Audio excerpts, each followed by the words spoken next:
জামা কাপড় নিয়ে আইতাছি। যাই। মনিরা, জামা কাপড় নিয়ে আসার দরকার নেই।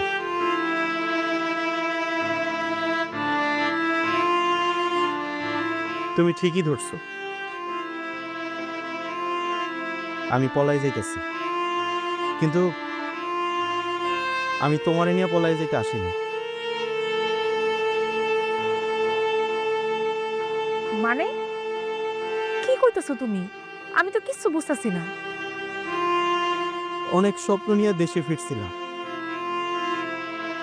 বাড়িতে আইসা তোমারে বিয়া করব, আমার ঘরের বউ কইরা তুলব,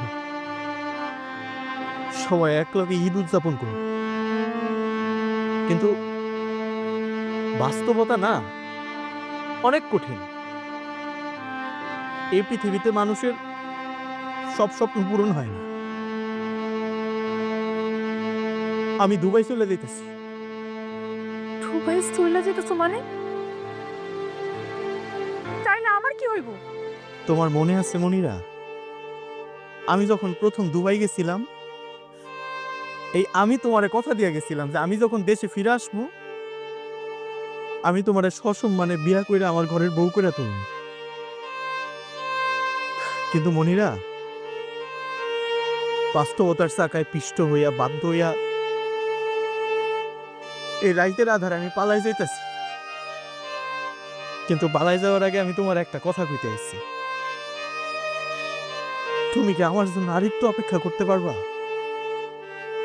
তুমি যদি আমার জন্য আরেকটু অপেক্ষা করো, আমি তোমারে কথা দিতেছি, আমি আবার দেশে ফিরে আইসা তোমার সসম্মানে বিয়া করে আমার ঘরে তুলব।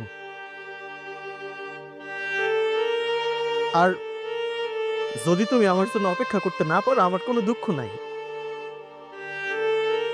আমারে মাফ করে দিও। আমারে মাফ করে দিয়া তুমি তোমার পছন্দ মতো একটা পোলারে বিয়া করে নিও। আমি সারাটা জীবন তোমার অপেক্ষায় কাটাই দিব, একলাই কাটাই দিব। কি হইছে? তুমি কেন চলে যাইবা? আমি তো তোমার সাথে বাঁচব না লতিফ। আমি তোমার সাথে বাঁচব না। আমি তোমার কাছে হাত জোড় করতেছি, তুমি আমার সাথে যাইও না লতিফ। আমি তোমার সাথে বাঁচবো না। আমি মরে যাবো। তুমি আমার সাথে, তুমি এই মানা মরার সাথে যাইও না। তুমি আমার সাথে যাইও না। আমিও তোমার সাথে বাঁচতে পারবো না। আমি তোমার অনেক ভালোবাসি, কিন্তু আমার যে যাইতে হইব। না,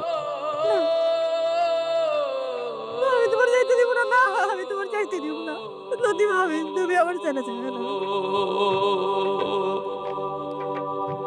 কলজা পুইরা যায় রে আমার,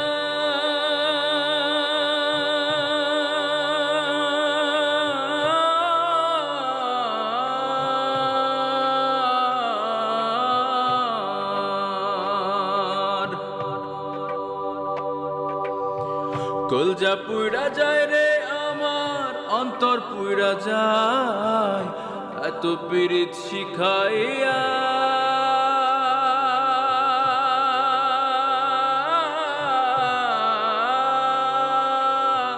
যাইতাছো কোথায়?